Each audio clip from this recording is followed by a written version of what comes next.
What is up, my real estate friends? Joshua Smith here with today's Top Agent Interview, where I bring you strategies, systems, lead generation, tips, and more from top realtors and entrepreneurs that exist on the planet today. I'm extremely stoked to have our guest on today.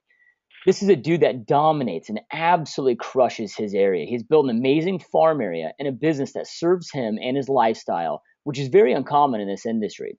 Today, he operates a team in Peoria, Arizona, with 2 buyer's agents, 1 transaction coordinator, 1 listing manager, and is doing over $25 million in gross volume sales every single year.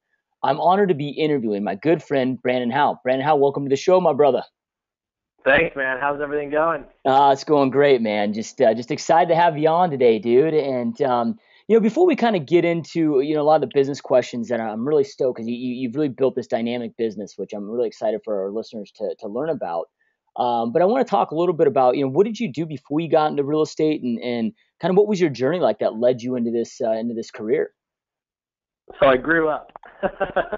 Real estate was really kind of just been my first career. So I grew up in Peoria. I'm a native of the area. Went to school here, went to high school here. Grade school here. Then went into college and kind of bounced around a little bit, not really knowing what I wanted to do. Worked in the restaurant service industry for all my years. Even through high school into college, kind of worked as I was going through college in the restaurant industry, and then kind of just started exploring what my options were. I think the thing that really led me into real estate, after being in the service industry so long, even when you're in the restaurant industry, you never really work for anyone else. That was always kind of why I think I liked the restaurants and that type of industry, because you always kind of determine your own success. Really, it was depending on how hard I work, the enthusiasm that I bring into my job every day. It was all tips. So it was kind of like, did those people, when they came to the restaurant, did they want to sit in my section, or did they want to sit in another server section, or and then you get into the bartending world. It's the same thing. So the relationships you develop with your customers and the people that would come into our restaurants and our bars, and my attitude and how hard I worked really kind of directly related into the type of income that I made. So while you may work for a restaurant owner, a bar owner, something like that, you really kind of were in business for yourself, or that's the way that I looked at it, at least. Versus working like an hourly job or a salary job or something like that, where your income's fixed and you don't have any control over it. So, real estate kind of seemed like a good transition for me. Always liked dealing with people, but ultimately, kind of being able to control my own destiny, I think it seemed like a good fit. So, and it was something that, as I transitioned into real estate, the restaurants and the bar industry and everything like that really kind of gave me an opportunity to, be a little bit flexible with my schedule and things like that as I kind of moved into the real estate industry and bounced my way around a little bit until I figured things out. So. Yeah, no, I love it, dude. And really, it sounds like that just laid a huge foundation for you. And you're totally right. Think of the bar or restaurant owners kind of like our broker today. We kind of work for them, but we really don't. We're independent contractors doing our own thing. Yeah, and I don't think I really realized that, right away. Like it was kind of a natural progression for me. I was going to school over at ASU. It was, we were off for the summer, and I think I actually picked up one of Robert Kiyosaki's book. I read Rich Dad Poor Dad, and it was while I was going to school at ASU. It was, I wasn't a huge reader at the time, but I picked up the book, really interested in it, and I think that's really what kind of drew me towards, real estate. Obviously, when you get into it, you don't know the difficulty, of what it takes to actually succeed, but that's kind of, I think, how, I really got interested into it. And then, obviously the learning curve, is something to be said for. No one really tells you, exactly what it's going to take to be successful once you get into the business. Yeah. So how long ago was that when you, what year did you get licensed? So I got licensed in 2002. Okay. So going into my 13th year here. Awesome, man. Awesome. And what's so tell us about Peoria, Arizona, and I know it's Peoria is here in Phoenix metro area, but tell us a little bit about Peoria, what the average sales price is, what's going on in your market, and then what your average price is for your own team. Yeah, so Peoria is just a suburb of the Phoenix metro area. It's really the furthest, most northwest part of the Metro Phoenix area. My market is really on the outlying area of the development. I mean, you go a couple miles outside of my market and you're in the middle of the desert. I mean, it's we are absolutely on the outskirts of town, which I really kind of like. Our average sales price in just in Peoria, I would say, is in the low 200s right now. And my average sales price, personally, is just a little over 300,000. So the section of Peoria that I really focus in is what I would consider North Peoria. Little nicer areas, newer development, and the average sales price, is slightly above 300 in those areas. I think we're about a quarter million in population in Peoria. But like I said, my focus is really the North Peoria, or one zip code in particular, that the market that I really focus on is probably closer to 20 to 30,000 people. So and then within Peoria in your market, because I know there's a lot of being in Phoenix Metro, there's a lot of other pockets out there. But in your market specifically, I mean, what's kind of going on today in the marketplace? Are you in a seller's market, buyer's market? What are you seeing that's happening? Yeah, so for the Phoenix metro area, I mean, we are in a pretty neutral market right now. It's which getting into the business in 2002, we probably really only saw about 2 years of that, and being so new in the industry, I didn't even know what a normal market or a buyer's market or a seller's market looked like. So, then through 2005, 6, 7, it was just a crazy seller's market. Where our prices skyrocketed to a level that we couldn't sustain here in the valley, and then obviously the crash that hit us and everyone else in 8, 9, and 10. Being a buyer's market for any buyer that had the ability to purchase, and then transitioning really into 11 and 12, which our prices recovered to a good level. They didn't go back up to the levels that we saw in 6 and 7, thank God, because our market couldn't sustain that again. But it's really transitioned into a good, healthy, neutral market. And I don't think that buyers and sellers are used to seeing it. So what they may consider a pretty stagnant market, I think it's more of just a good, healthy, traditional market that really doesn't favor a buyer or a seller too much. Some would say maybe it's slightly a buyer's market right now, but I think we're really starting to see what a normal market looks like, with an average marketing time of maybe 90 to 100 days, where we were a little spoiled there for a while as the market was correcting back in 11 and 12.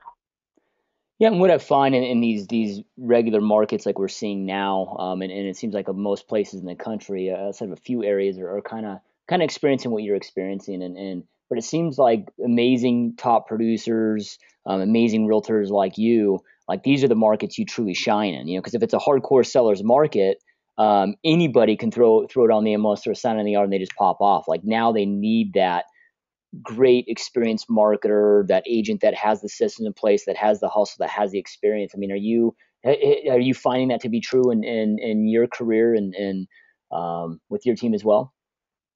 Yeah, I think really kind of where it started for me was as when the REOs were really cranking in the Phoenix market, my team wasn't built at the time, nor did I really have the experience to build the team at the time to really sustain like high levels of REOs and with the profitability on doing the REO transactions being low. I mean, you really had to count on volume, and my team wasn't built for that. So, we had a couple REO accounts back then that really got us through that market. But as I saw that starting to really decline, it was a good opportunity to really shift and transition into what I knew was going to become a more normalized market. So, for me to go in and start to build market share in an area that I really wanted to work, it was a great opportunity. So there was a window that was really open, I think, where agents that had been dominant in particular areas for 10, 15 years, as these markets turned over because of short sales and foreclosures, which was probably 40% of the homes in these particular markets, were selling it, and the sellers weren't necessarily choosing the real estate agents. And they left, and then as new buyers came in and became homeowners, it was a good opportunity for me to come in and really start to establish myself in the markets that I wanted to work. Yeah, and let's talk about that, man. Because I mean, you've really, I mean, you saw an opportunity, you saw some writing on the wall years and years and years ago with this, and I mean, you didn't wait, dude. I mean, you jumped on it, you capitalized on it, and I've those that don't know that are maybe listening to this. Brand and I have known each other for years, and we're our cities are pretty much right next to each other. So it's been pretty awesome where I've really watched you just freaking dominate, the few subdivisions, the zip code that you work. And I'll hear agents on a local level that'll sit there and say, "Oh man, Brandon just came out of nowhere. Now he's just dominating and crushing it." And it's kind of that. Well, they didn't see the 3 or 4 or 5 years of you grinding and working and building up this massive geographical farm that you've done. So let's kind of transition in that, dude. So you saw that opportunity. What did you start with? Did you start with? I know today you do a ton of mailers and are really involved in those communities. But you identified that turning point, identified that opportunity. How did that start and evolve to what it is today? Yeah, so when it really kind of started towards the middle of the the short sales is when I really started marketing. As we were transitioning into the short sale market. And sellers had an opportunity to choose who was going to list the home. We started with door hangers. I mean, they were really inexpensive. It was, the first experience I really had with farming, and so we had door hangers designed, and I think you and I back then had gone back and forth on a few designs that we were using that were working, and the cost to produce them was so cheap. I mean, 5 cents I think maybe to produce, and then having a company hang them for 10 cents.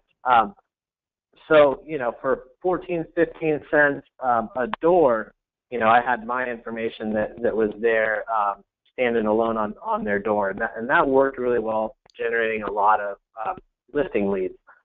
We received a lot of complaints, obviously, because, things get left on doors, they blow off, it becomes trash and things like that. But, that was really the kind of the beginning foundation for me that I kind of realized, like, wow, this really works. I wasn't nearly as consistent as I've become now, but it was where I started. And I think, as I saw success with that, then it really evolved into what it's become today.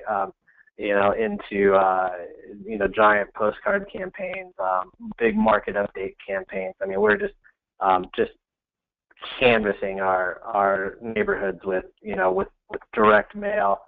We don't do the door hangers anymore. I really wanted to get into people's mailboxes at a time where everyone else is competing for the online ad space and social media ad space and things like that. And I personally, even at my own house, didn't see a whole lot of direct mail coming through from real estate agents. And if I did, here and there, it wasn't anything on a consistent level. And when I say consistent, I mean, I wasn't getting anything monthly, and I sure as heck wasn't getting anything 2 and 3 times a month. So I really wanted to get into their mailbox. I could do bigger, nicer pieces that stood out among all of the mail, and that's something that we've really worked on and refined over the last 2-3 years. So you started with the door hangers, and you talked about that was kind of, you took advantage of the short sale market to really start your branding and start moving into those areas. What what year was that? Was it 2011, 2010? Yeah, I would say that that really started for me in probably 2010 and into 2011. I went from the door hangers probably 2010, and then into 2011 we started doing some smaller postcards and into direct mail, and then we really recognized well, I can for the same cost of a small postcard I can do a large postcard, a jumbo postcard that really stood out. And then I realized, well, for the same cost, almost the same cost of a jumbo postcard, I can do a 8.5 by 11 or 11 by 17 piece that's folded into 4 pages. So that's kind of when I had really started to develop and tweak out some of my marketing pieces to really kind of target sellers for listings, and then really giving them valuable information. I think that that would have them remember me. And then obviously from a branding perspective and the marketing that we were doing, we bought a Hummer in 2010 and wrapped it. I would leave that Hummer park in grocery store parking lots for 3, 4, 5 days at a time. It was at all of our open houses, and that really kind of became a branding piece for me that everyone began to recognize in the community. I mean, I haven't had the thing for almost a year now, and we're still going on appointments, and people are like, oh yeah, I see your Hummer all the time. And it was for quite a few years on every single marketing piece that we did, and I even left it on probably 5-6 months after I got rid of it.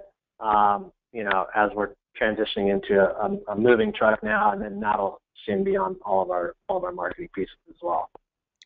So you talked about consistency, and I know that especially when you're geographical farming, like really it truly comes down to that consistency. And you mentioned when you started this in 2010, you weren't as consistent as you are today. So as you were building this, what did the consistency look like in 2010 compared to and what is that today? Was it a door hanger every other month, and then now you're hitting people every other week? Kind of what was it like, and how has it expanded to what it is today? Well, I think a lot about being consistent is about being able to handle the inquiries that come in too. Because when I started it back in 2008, 2009, and we're sending pieces out, and it's just myself and a part-time assistant that is not doing any type of lead follow-up or lead generation. I mean, she's simply there to help me handle transactions.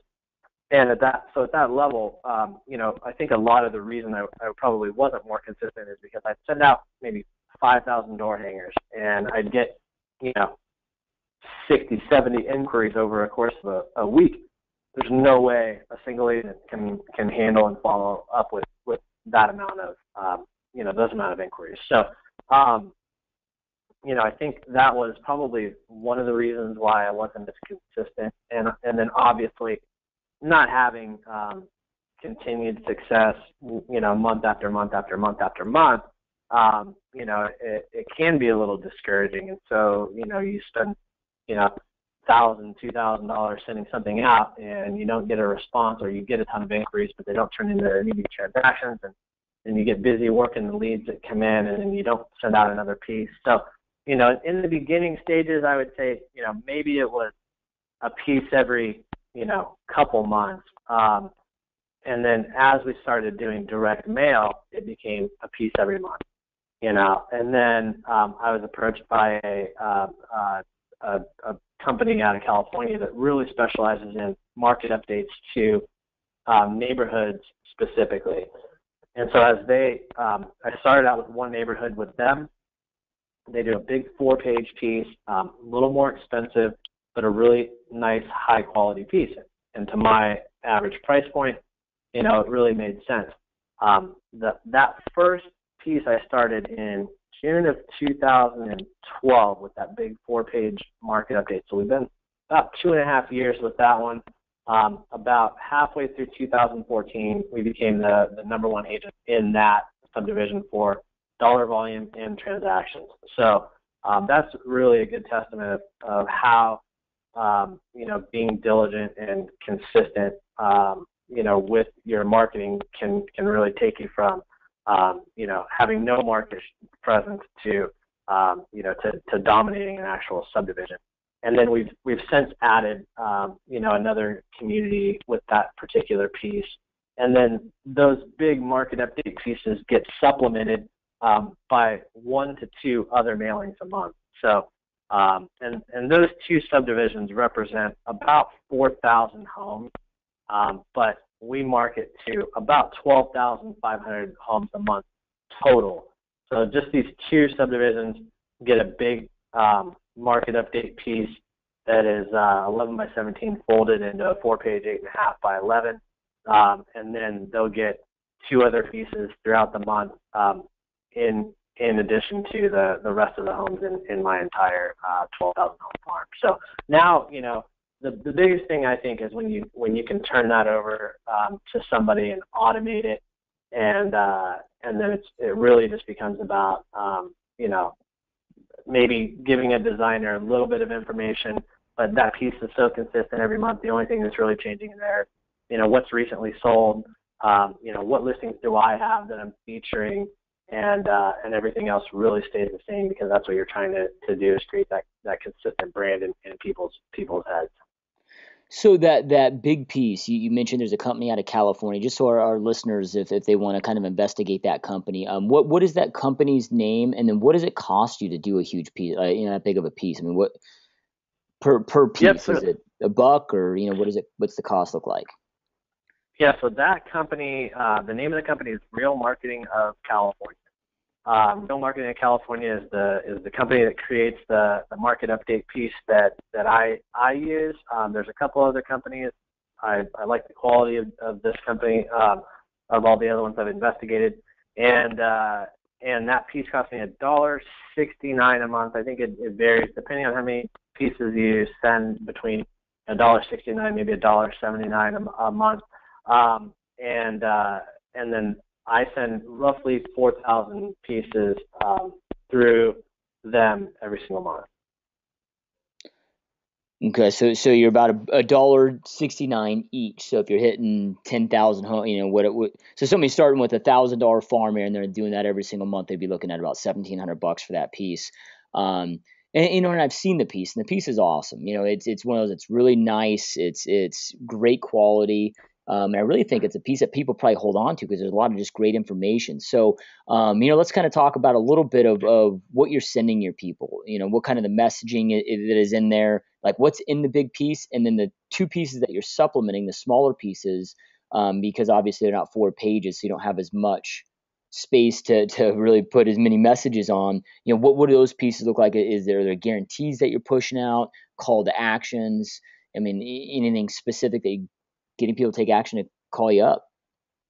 Yeah, so on the big market update piece, it's really providing information. So people always want to know what's selling around me, you know, what's on the market around my house, and what's recently sold. So these 2 market update pieces that I send, I mean, they're really geared towards the neighborhoods specifically, and it's you know, it'll have all my featured listings in those particular neighborhoods. And then it has all of the listings that have sold in the last 30, 60 days listed as well.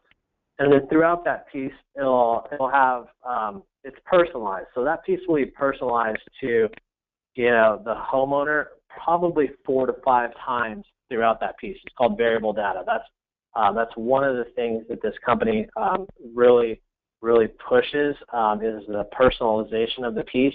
And like you said, people will hang on to these. I mean, I've gone on listing appointments, and they'll have the last 5, 6 pieces that I've sent out just kind of stacked up on their desk. So it is something that they definitely hang on to.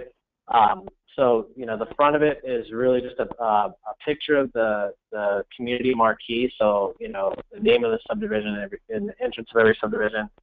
There'll be the name of the community. We've got a picture of that along with my picture, and it's really just a market update for that community on the first page. Then if you open it up, it'll have all of our contact information at the top, and a lot of times they'll put like a map on the left page, and it'll have all the active pending properties represented on that like Google Earth style map. And then on the inside right, it'll just be just a list of all the properties that are active and all the properties that have sold in that community. And it's just they're lined out like almost like a spreadsheet. And then on the back, we'll feature 1, 2, 3 of our listings. If we have recent sales that we've sold in that community, we'll highlight those. If it's sold, 100% of list price or in a short amount of time, we'll really highlight those things so people can see our successes in the community. So that really is the basis of our market update piece, and that piece just gets sent to the 2 different subdivisions that are each about 2,000 homes. Now the other piece that I send out is a jumbo postcard, and that postcard is really just kind of like my little soldier. I mean, the most inexpensive piece, but I probably get the best direct response on that. And what we're really trying to do with that piece is just drive traffic to our home valuation pages online. So, people get this piece, and I've got a couple different variations of that postcard, but it could just be a picture of the front of a house or a listing that we've recently sold. And it'll say, what's your Peoria home worth? Drives them to a website where they can enter their address and get an automated valuation on one of our sites. Now, obviously, what that does is if they don't go through the full registration, we still capture their address to let us know that they inquired, and we can start to follow up with them either through direct mail, a door knock. If they don't provide us their with the full registration, which gives us their name, email address, and phone number. So if they go through the entire registration, we'll get their name and their email address and their phone number, and we can follow up with them that way.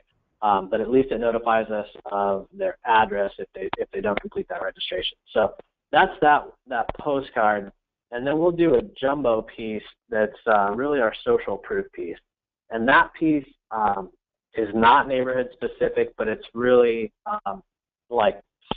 city specific. So when I mentioned I just really market to North Peoria, it will highlight all of our recent sales in and around that subdivision. So it can be neighboring subdivisions, and it just shows people that we're really active in that area. I think that agents that really just specialize in one neighborhood, it can be a little tough sometimes. Like the way I market to my clients is I let them know that we don't just market your home to this specific neighborhood. We're marketing it to all the other surrounding neighborhoods because we know that a buyer that's moving into a neighborhood may come from, one of these other neighboring subdivisions.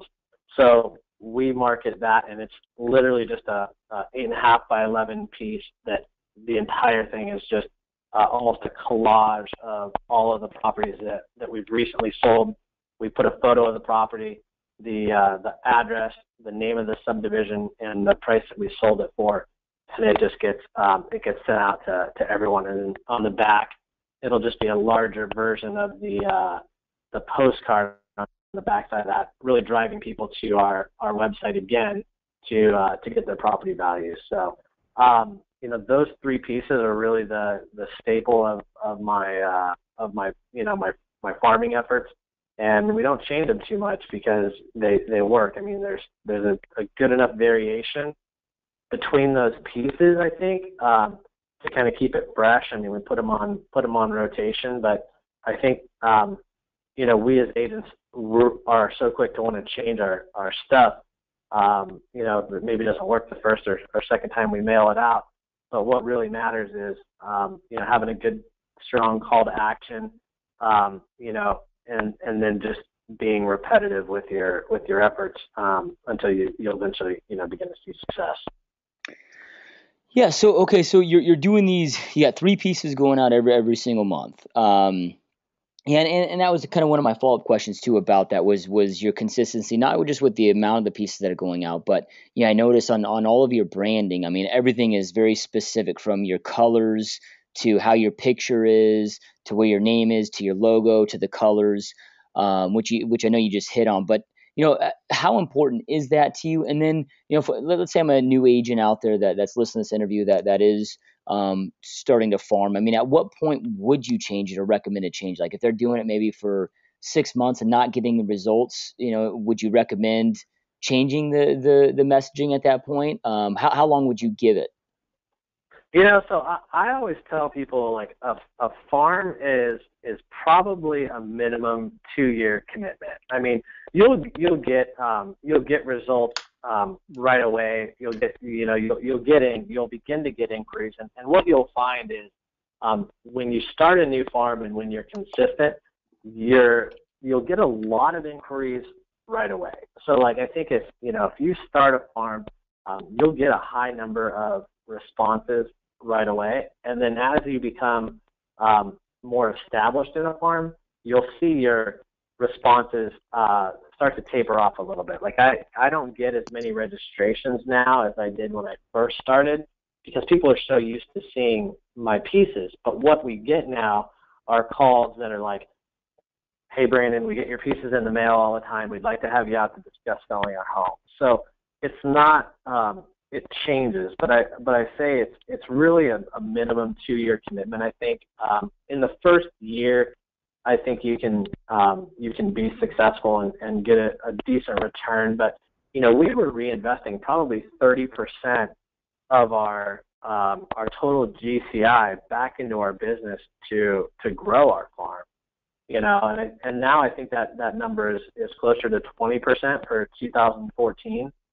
But our volume, the number stays the same. The amount of money that we're spending stays the same, but our return on that money is growing. So, as you really establish yourself in your farm, and this, going into 2015 is going to be really our third year of being extremely consistent with it. And, I think we're probably going to get down into the, 15% of our total GCI that we're reinvesting into marketing to drive business into our for us and our agents. Yeah, I think one thing that you touched on too, that I kind of wanted to go back to, because I think it's probably a really important other piece here. I mean, they're getting these 3 mail pieces, but you kind of called it your soldier piece, the call to action piece, which then gets them into your list and into your online world. So not only are they getting the 3 pieces, but you're dripping on them probably with drip content, getting certain emails from your team. Let's kind of talk about that, because I found so you're doing this marketing, you're doing a lot of it. You're getting those calls to come in. But what I find from a lot of agents, it's not always the leads that are issue. It's their inability to convert, because they're not following up frequently enough, and their follow-up systems typically just suck, man. Your average agent, for example, according to Zillow right now, follows up in about 40 minutes and follows up twice. So let's kind of talk about that a little bit. You get a lead that comes in. Let's just say it comes in off of your farm piece. It's a market analysis request. What does your follow-up system look like with them? And then, how long do they stay in your database, and what are you sending to them as far as email blasts or whatever it may be that way? Yeah, so one thing that I've really kind of learned is, if everyone else is like me, which I'm sure that they are, you wake up in the morning, you grab your iPhone, or whatever device you have, you go to your email, you hit edit, and you go down a list, and it's, check, check, check, check, check, check, check, check, check, delete, So really the email drifts I'm not a huge fan of. It's something that I think is, a little antiquated for the society that we're in now. People have kind of gotten numb to it. It really comes down to good old-fashioned follow-up. So we've really kind of redeveloped our systems into prospecting time and really spending that time following up. So a couple systems that we use that have been really good to help us manage leads. One that's really inexpensive that anybody can afford is Contactually. I mean, we love Contactually. It gives you a grade on your follow-up. You can create different categories of leads and kind of move them and tag them based on where they may be at in the process, and then you set a time frame on how frequent you want to follow up with that particular category. So if it's a 3 to 6 month seller lead, or someone that says, hey, I'm a year out. Well, when they say they're a year out, it means they're 6 months out. And so, maybe you're following up with them every other week, and so you predetermine that. So every 14 days, they're going to get a contact from you. They're green if they've been contacted within the 14 days. If they're past the 14 days, they're red. So it's a real good way to. I'm a visual person, so I've got to be able to see, who do I need to follow up with, when do I need to follow up with them, and then just, I think the biggest thing is protecting your prospecting time and making sure that happens. So Contactually is a great system for that. Another one that we've recently started using is Boomtown, and we love the CRM in that system. It's probably the best out of the big lead generation platforms. We have Conversion that we're slowly phasing out of, and as we get a little deeper into Boomtown. So those sites obviously are a little bit more expensive, but they serve multiple purposes. I mean, it's a storefront, if you will. I mean, it's our main website now. It's our lead generation platform, and it's also our CRM. But it's probably the most organized CRM, for following up with buyers and sellers. So that one is great. So Contactually, for an inexpensive version, you can run the Boomtowns or the Conversions for the, a little bit more expensive version, but it serves multiple purposes. But one thing that I really like that we're have on tap for this year to really perfect is BombBomb. I mean, I've had BombBomb for a little over a year. It's video email. It's a great way to nurture and build relationships with potential clients. I think, in this day and age where I think people are searching for that personal connection. It's a great way for us as agents to start to establish that relationship with people, and you set up videos that will drip on these potential clients, but they're personalized to a way where they open up their email and you can subject line whatever you want. Like I like to put in like brackets in the subject line, video dash a private message from Brandon Howe at Remax, and it really, it's going to be real hard for them to delete that video, because if you get something in your email box that is a video, you're probably going to watch it. I mean, you don't care what it is. It's just, it's kind of the age that we've transitioned to. So a lot of our automated follow-up is going to be done by video now. And that's really the only drip campaigns that we're putting people on. Everything else is personal follow-ups, and we're transitioning into an ISA that's making a lot of those introductory calls from a customer service standpoint. Once a lead comes in and registers on our site, that ISA, or the inside sales agent, will just be a trained telemarketer, and their job is to establish motivation, and then make sure that consumer is comfortable using our site, and that they got the information that they need. So I think the fortune is in the follow-up. It's one spot that most agents haven't perfected, either don't understand and haven't perfected. And it's one thing that we're constantly working on, but we know that's where all the money's at. I mean, you can double your production with the amount of leads that you currently have if you're just diligent about follow-up and you're willing to kind of create a plan on how you're going to do it. So you talked about, with Bomb, and I couldn't agree more with the video, man. It's just the opening rates, and it's been proven over and over and over that their opening rates are just killer with video compared to non-video. So you've got them in there. They're getting these bomb videos. How frequently? I mean, is there a point where it's like, dude, this is just too much? If they're receiving something like 4 times a week from you, I mean, how frequently? And then how long out are you setting up these drip campaigns? I mean, is it like just as long as they're in your system until they either buy or kind of a buy or die philosophy, or how long are you following up on these?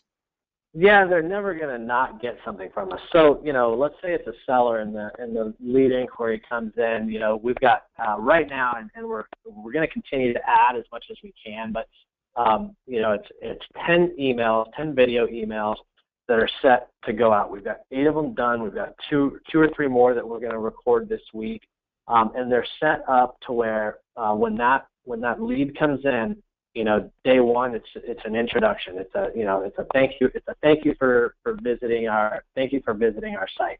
The next video is like, why you use our team. And it explains that how we're local experts. The third video is about setting a meeting and offering a free consultation.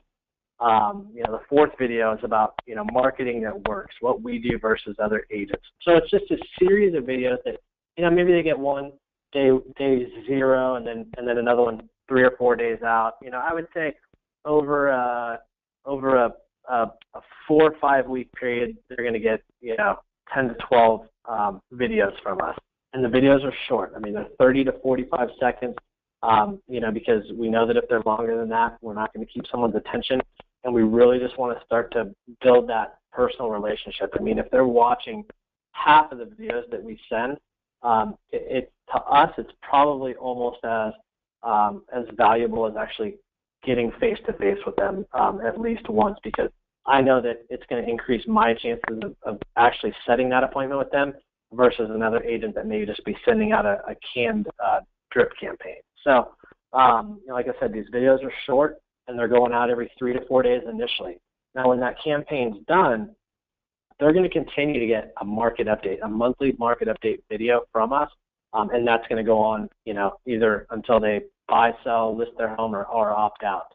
And then they're going to get scheduled calls, until we actually establish contact with them. And we may have to call them, 10, 12 times. I mean, I've gone back and forth with one recent client that came in off of a valuation site. I think I emailed them 24, 25 times through, we did some videos before I finally got the listing appointment. It ended up being a $2.85 million listing. That was all just, it was because of follow-up. Yeah, I mean, really, really, it sounds to me like you're almost just sending them mini listing presentations. That's really where it's at, because that's exactly what it is. Each piece is a segment of our listing presentation, so it's just a small section of what we do, to market and sell your home, and we really highlight, each one of those, because if I go on, and send them a 40-minute video, there's no chance that they're going to watch it. So, it's just a little piece here and a little piece there. We don't get into too much detail, but we really want to highlight, why use our team, and so. Whether they grant me a time for an appointment or don't, at least I've gotten in front of them and told them, why us. So then it really becomes easy. And then a lot of times when they do finally reach out for that appointment, our appointments are very short. We're in and out of the house in less than an hour. And I think, there's something to be said for that, because not that you don't want to spend that time with people, but if you can establish your value proposition up front, through video and these these nurturing emails, then it makes that time a lot easier when you're out at the house and then you're really just discussing the market, where to properly price the home and when you're going to get on the market, not so much what you have to do to get their home sold. Yeah, I mean, it sounds like they've already made up their mind that they want to list with you. It is just establishing that price and see if it's the time for them to sell. That's right. So you've got all these great systems in place, and I love this, man. And I know, as the team leader, and you're a hustler, you're a hard worker, so you're always going to be following up. What do you do to inspect? Because now you've got a couple agents. I know we're talking recently, and you're looking to triple the size of your team in the next year. Like, what do you do to inspect your people to make sure that your agents are taking the same amount of follow up that you are, that you need? Then to convert, because I know we have a lot of people on this call right now that are team leaders, and it's something that a lot of team leaders struggle with. It was easy when it's just us, because we know that we're going to take that action. But to be able to inspect our people and know that our people are taking the right amount of action to have success that we demand. Like, what do you do to inspect really what you expect out of your people? Well, so that's another thing too, that is a constant, a constant effort, on our part, because I know that, if someone like me that has, put all this effort into building this business and this team drops the ball on follow up, at times, which, I'll be the first to admit, I'm guilty of it too, just like every other agent. I have to understand that agents on my team are probably doing it to a level that's far in excess of what I do, and anybody that tells you that they've got all their follow up, perfect is probably full of it. But that's the one thing that it's constantly, that we're constantly working on and discussing at our weekly meetings, and then I'm always checking in with my agents during the week. Is and pounded into their head is the follow up, because we're constantly goal setting, but on a goal set, when I goal set with my team, I want to know what their personal goals are. Probably more importantly, than I want to know what their business goals are, because if I can establish what their personal goals are and the things that they want to achieve and succeed at, then I can attach daily actions that are going to help them achieve their business goals, which will allow them to fulfill their personal goals. So, but that's the one thing that agents alone probably don't spend the time on, and they don't even realize. So when you start to have those conversations on what are you looking to get out of this business? Why do you come to work every day? Why do you why do you spend 2-3 hours a day on the phone? Why do you go do open houses on the weekends? Like, what's your why? What drives you? What do you want more than money? I mean, like, what is what's the reason that you do it? And then once you can establish that with your agents, that's, I think, where you can bring those daily actions back to that. So you want to be able to spend more time with your kids, and so if you can make those calls every day and protect your time and your schedule, you can work when you want to work, and so it's always asking them, like, what are you doing today to get to those personal goals, or what actions are you taking between 9 and 10 that are going to help you get to those personal goals. So I think establishing and knowing what your individual team members' personal goals are will really help you be able to constantly refocus them and help them refocus on those those daily actions, which will always translate into deals if they can just get diligent about it. So as far as, like, how do we inspect what they're doing, they're required to notate the systems. And as an administrator of the system, I've got access to every agent's platform, so I know if they're not calling somebody, if they haven't emailed somebody, if a new lead's been sitting there for 3 days without a phone call or an email, and them saying, "Oh, I called them, I just didn't log it," it's not acceptable. So it's like, if you made that call needs to be logged. It needs to be notated, and that allows me to know that my agents are making those follow-up calls, because we're spending thousands of dollars to generate these leads, we want to make sure that they're being followed up with properly. Yeah. So, and I love that you kind of took it into goal setting, with your people. And I think that that's something that's critical, really getting to know what our people are doing and what their why is and what drives them. And, how often are you doing that, dude? Is that, like a quarterly goal setting, annual goal setting? Is it one-on-one? Are you guys, do going over these as groups? So we definitely go over them as a group. Like we had a couple goal planning sessions towards the end of the year. We did one in October and one in November to really kind of prep us for 2015. I go over their goals with them really every week. I mean, for me, it's if you're not constantly looking at your goals and resetting your goals, and not looking at them on a daily basis, it's really hard to, stay focused. So I created a journal for my agents, and so on my journal on the front, it's front and back. So each I think when I created them, I had like 240 or 250 pages in this big spiral bound. We just went to Staples and had them print them out and put a real nice cover on the front and back. And the journal is basically, the front of it is the things you're grateful for, the things, and it's every day. So it's what you're grateful for today, your top goals, and so what I'm trying to create the habit with them to do is write in it every day, take a picture of it, and send it into a thread that we've got going on our phones, right? So we've got this ongoing text thread. And then the backside is the contacts that you made for the day. So, we target 100 contacts a week. If you can make 100 contacts a week, you can get to your goals. And so the front, it really starts with the things that you're grateful for, because I think those are the most important. And then the back gets to your contacts for the day.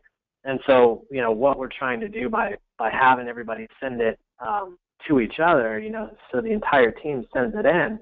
It's not to where if you don't send it in, you're going to get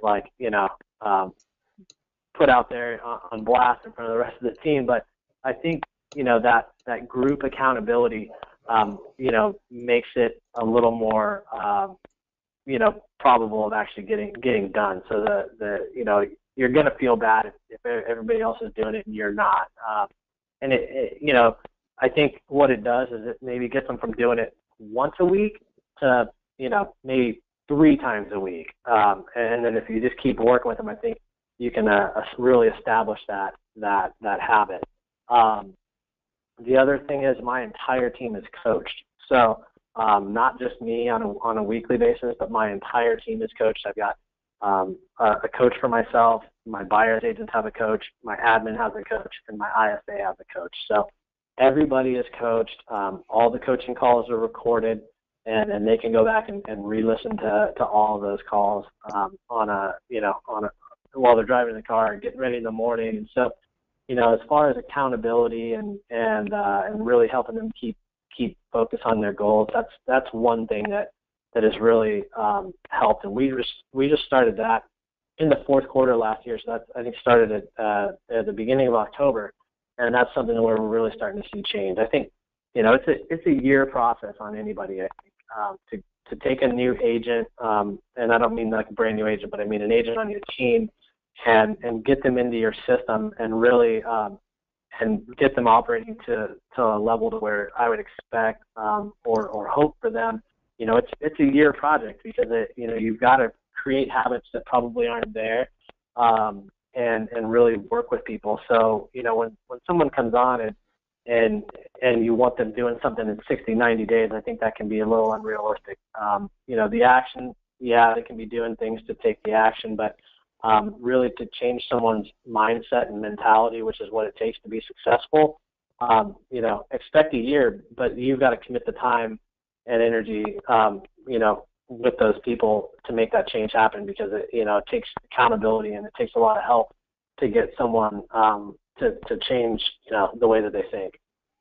So when you talk about that, with it taking a year and you're bringing on new people, and I know you're looking at expanding pretty heavily this year, do you then, because you know it's going to take that time and you're going to have to put so much, and obviously you're putting a ton of your time and you're putting a ton of financial investment into your people. Do you make them sign a like a 1 or 2 year contract?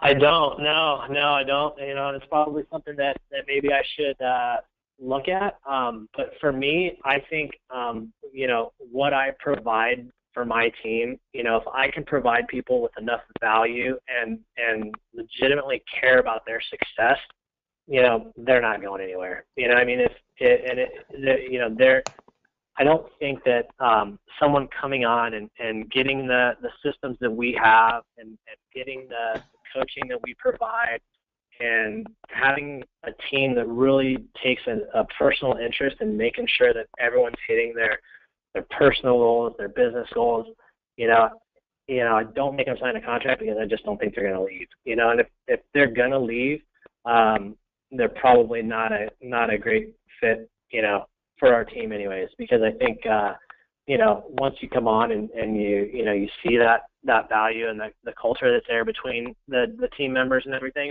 it's just not something that I worry about too much.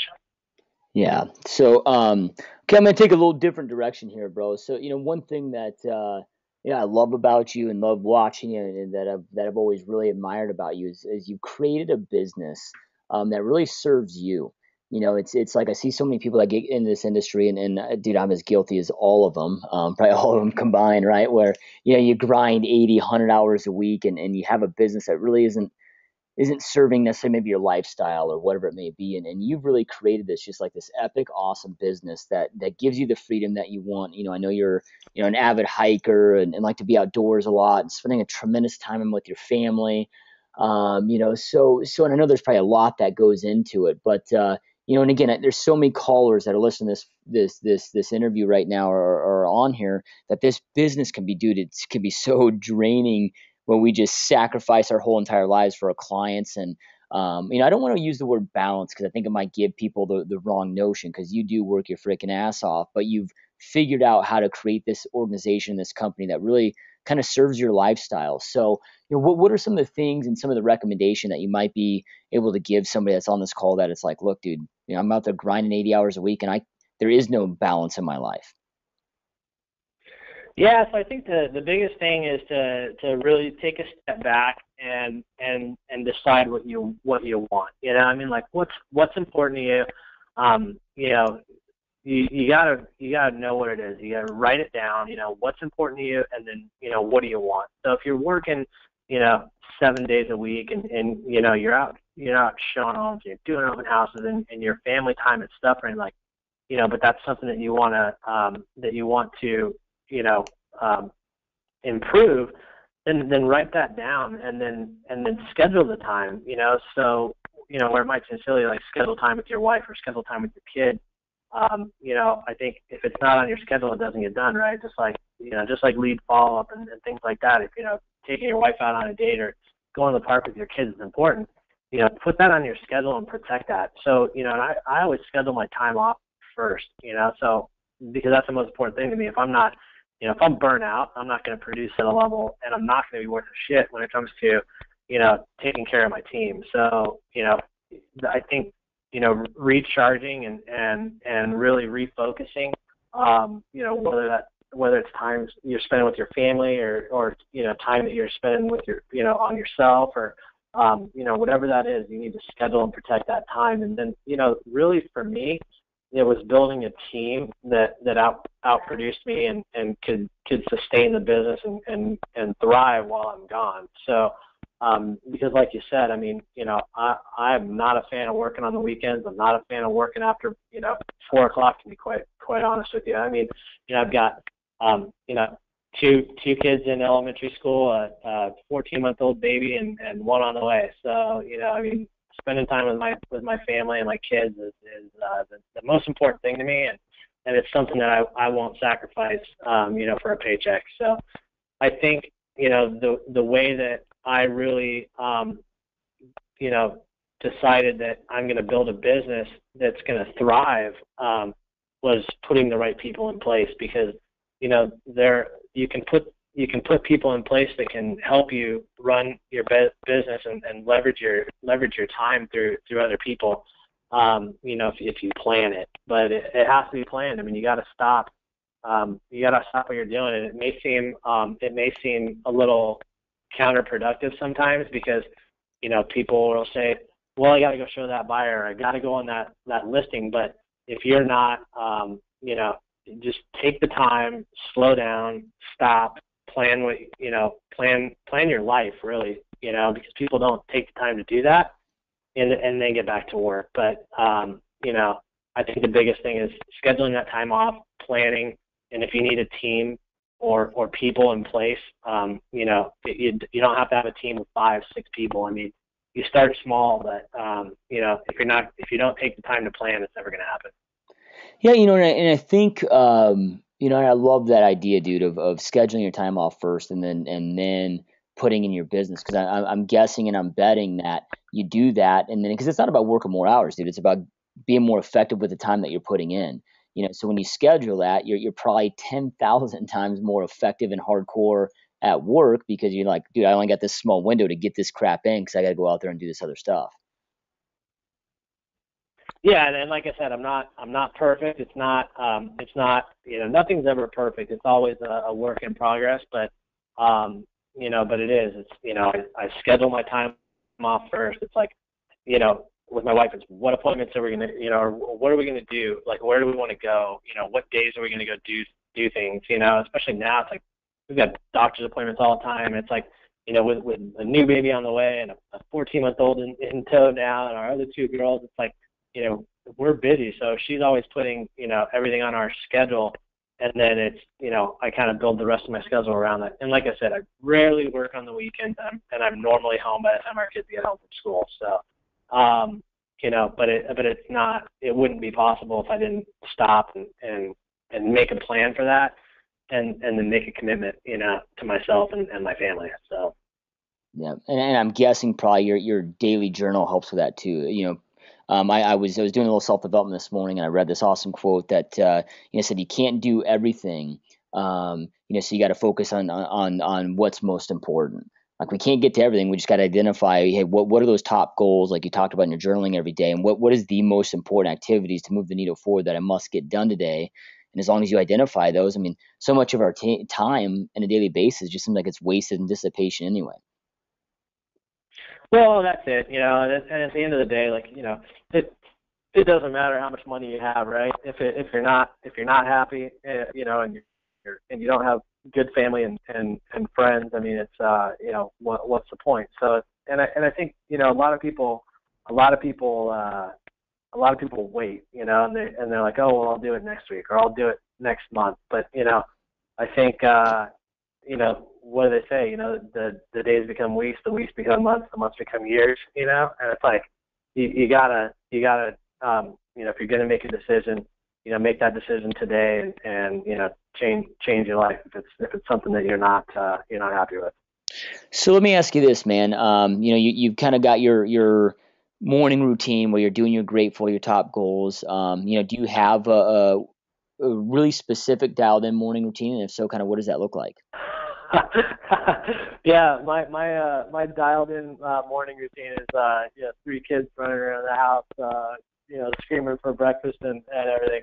That's something that I've struggled with, as far as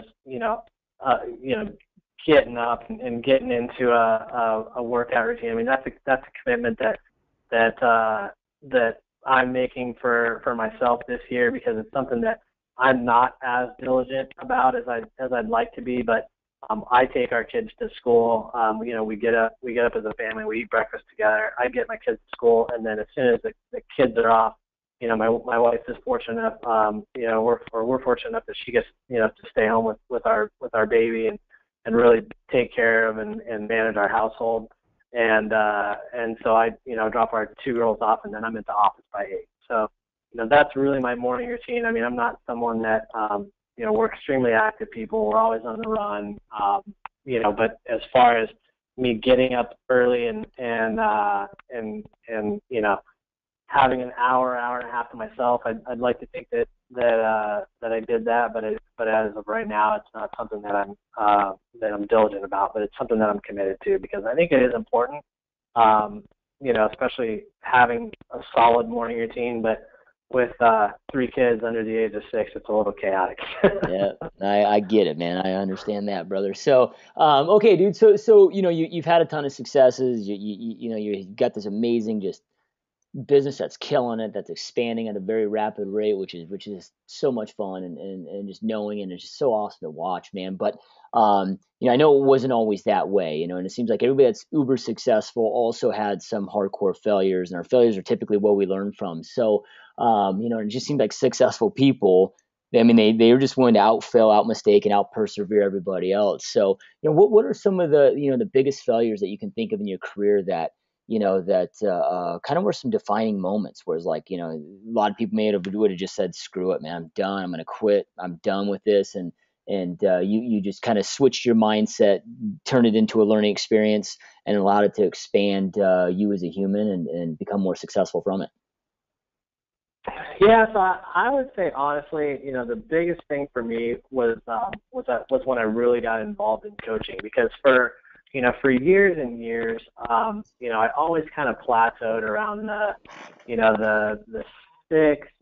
5, 6 million, 7 million a year range, 150 in GCI maybe, and I was always kind of right there. Um, so the biggest change and the eye opener for me was when I really got into coaching because it's all about the accountability. That was that was the one thing that I really learned, and our business grew quick. I mean, we've been in full blown coaching for about a year and a half, 2 years. And our business has doubled every year since. So, in 13, our business doubled from 2012, and then in 2014, our business doubled again in from 2013. So, and for our business to double 2 years in a row, and for me to work less, you can't do that without help, and guidance, I think, and a model, like modeling your business after other people. And that's one thing that I've really kind of learned. It's like, go find other successful people, someone that is doing what you want to do and honestly doing what you want to do, not just numbers, but I think living a lifestyle that is kind of in line with what you like, not a slave to their job, doing a lot of numbers. But for me, it was like, I want to go find someone that's, that has a solid business and doesn't work, Yeah. or their time is really intentional. So, coaching helped me do that and grow my business, like I said, year over year, and we're looking to do it again. And it's really, leveraging your time to other people and getting really intentional about your day and not just kind of drifting and letting the day go by. Because we can all be really busy on a daily basis and feel like we got a lot done, and then you look back at the end of the day and like, damn, I didn't really get anything done today. And so that's when it really comes down to scheduling. So I think, coaching was really the game changer for me, getting intentional about my day and my schedule, and really starting to goal set and plan. Those were probably the biggest keys for me. Yeah, I love it, man. And it's crazy in our industry how many people are resistant to coaching. But you look at every world class person, whether it's business, whether it's athletics, whatever, they have coaches, and a lot of times multiple coaches. So, yeah, I couldn't agree more there, dude. So we're getting ready to kind of wrap it up here, but I got a couple last questions for you. Um, before we part ways here. So, you talked about when you picked up Rich Dad Poor Dad, how you weren't a big reader. I know you're a big reader today. You've got a big library. What's the book, or maybe if you can't narrow it down to one, a couple books that you really recommend for our listener base to pick up, read that had a real profound impact on your life? Yeah, so I think you'll probably agree with both of these books, and I'll bet we probably read them about the same time. But the first book that I read that really kind of changed the way I thought about action was Grant Cardone's 10x rule. I mean, that was that guy is something else, man. If for anybody that hasn't read or listened to him, expose yourself to him and pretty much all of his books. But 10x rule was something that I've read multiple times, I've listened to on audio multiple times, and it's something that I always kind of go back to because that was something that really changed the way I thought. And it was just, you got to go out and take massive action. I mean, it's just, you can't go out and be mediocre and expect results. And that was, it's not necessarily you got to go out there and work yourself crazy, but it was, you got to go out and you got to take massive action to levels that, that other people would just look at you like you're crazy. And that really kind of laid the foundation for me with my farm when I, committed to growing my farm to a level that most people, just can't comprehend. So that was one that was really huge. And then, Darren Hardy's compound effect. I mean, that is probably the second best book that I think is really, just being consistent and having the faith that if you take that little action, it'll turn into just massive results, and that just be consistent, and it's just doing those little things over and over and over, that seem mundane and just boring. That's what it takes to really be successful.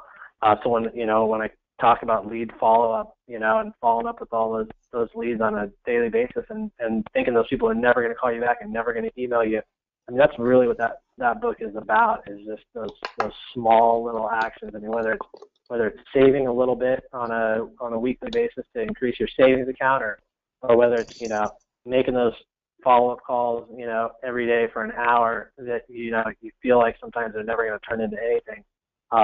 Those two books are probably my favorite reads. Yeah, brilliant books, dude. Couldn't agree more, dude. All right, dude. So, you're a brand new agent. You got to start all over. You're a brand new agent. You just get done with school. As most of us were when we got out of school. We dropped the $1,000 between licensing and getting our MLS dues and all that. You got no money to your name. Or let's say you just moved to a new market and you're in this new position. What would you do in that position? So if we have any listeners that are brand new agents out of school or an agent that's struggling, or an agent that's kind of at the point they're starting over, what would you recommend them to get out there and do, like, now action steps to go out there and start expanding their business if they didn't have any money to really invest into it? Yeah, so I mean, I think the biggest thing, I mean, a couple things. One, go find someone, either in your market or outside of your market that you look up to. I mean, like a mentor or someone that's really succeeding and at a level that you would like to get to, and go talk to them. I mean, spend time with as many of those people as you possibly can, because where a lot of people think that super successful agents are unapproachable and they're not willing to share, it's really the complete opposite. Because they'll always remember where they came from, or most good agents will, and what it took to get there, and they've all had help at one point or another. They've all had, a mentor, if not multiple mentors, and they've all had, other successful agents along the way that have helped them. I guarantee it, and they're probably more than happy to share and really give you an opportunity to learn from them. So whether you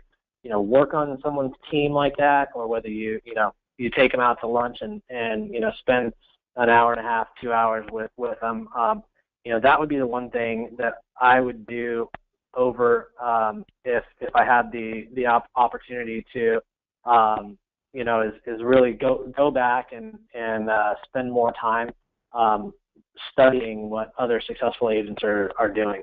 And then as far as generating business, I mean, it's all about getting in front of people, and open houses are a great way to do that. Where we tell our agents over and over and over, it's like, you need to make those contacts. Go to an open house. They're free. It just requires your time, and you don't always have to do them on the weekend. So, part of your goals are protecting your time with your family, and you don't want to work on the weekend. go do open houses during the week. I mean, do them on a Thursday, do them on a Friday. You know, you're going to get traffic. Set up your office there, make your contacts there, and you know, get out in front of people because they're free. They don't require a lot of money, and you're going to get those face-to-face contacts, which are better than anything.